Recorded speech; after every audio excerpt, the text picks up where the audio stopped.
વાપી ખાતે વાપી ડિવિઝનમાં આવેલ તમામ પોલીસ સ્ટેશન વિસ્તારના આંગણવાડી પેઢીના સંચાલકો, વેપારી મંડળો, વાપી ઇન્ડસ્ટ્રીયલ એસોસિએશનના હોદ્દેદારો, બેન્કિંગ અને નોન બેન્કિંગ ફાઇનાન્શિયલ ઇન્સ્ટિટ્યૂટ છે તેના પ્રતિનિધિઓ, સિક્યુરિટી કંપનીઝ છે તેના પ્રતિનિધિઓની સાથે આજે એક મિટિંગ રાખવામાં આવેલી હતી.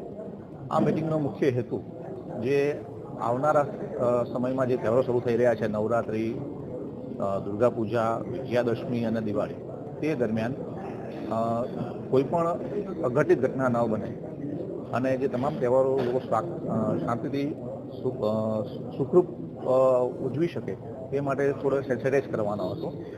કોઈ પણ ઘટના બને એમાં ન બને એના માટે શું સાવચેતી રાખવી ફાઇનાન્શિયલ ઇન્સ્ટિટ્યૂટોને અને આંગણવાડી પેઢીને, એના માટે જરૂરી સૂચના આપવામાં આવી છે. અને આ ઉપરાંત એમના તરફથી પણ અમે સજેશન લીધા છે જેથી કરીને સુદૃઢ પોલીસ બંદોબસ્ત રાખવામાં આવે. વલસાડ પોલીસ વતી હું તમામને ઇન્શ્યોરન્સ આપું છું કોઈ પણ અઘટિત બનવા દેવામાં નહીં આવે. તમામ લોકો છે એ સુખપૂર્વક, શાંતિપૂર્વક અને ઉલ્લાસપૂર્વક આ તહેવાર ઉજવશે એવી એમને આશા છે.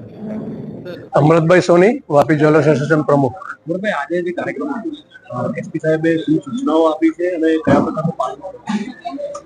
એસપી સાહેબ, ડીવાયએસપી સાહેબ, એલસીબી પીઆઈ બારોટ સાહેબ જે વ્યવસ્થિત સૂચન કર્યું છે કે વાપીની અંદર આ દિવાળી નવરાત્રીના તહેવારોમાં કોઈ દુર્ઘટના ન થાય, કોઈ લૂંટફાટ નહીં થાય, કોઈ ચીલ ઝડપ નહીં થાય, એના માટે અગમચેતીના પગલા રૂપે ઘણા બધા સલાહ સૂચન આપી છે અને ખરેખર વેપારીઓ માટે એ બહુ જરૂરી છે.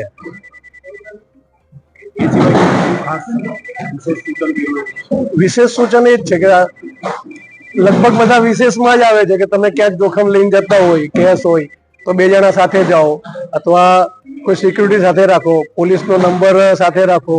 કોઈ ડુપ્લિકેટ પોલીસ આવીને તમને ચેક કરે તો એ પોલીસનો, એ ભલે પોલીસ હોય કે ના હોય, તમે એનો આઈ કાર્ડ માગો અને પીઆઈ સાહેબ જોડે વાત કરાવો, ડી સ્ટાફ જોડે વાત કરાવો, જેથી તમારી સેફટી રહે અને વ્યવસ્થિત થાય કામ બધું.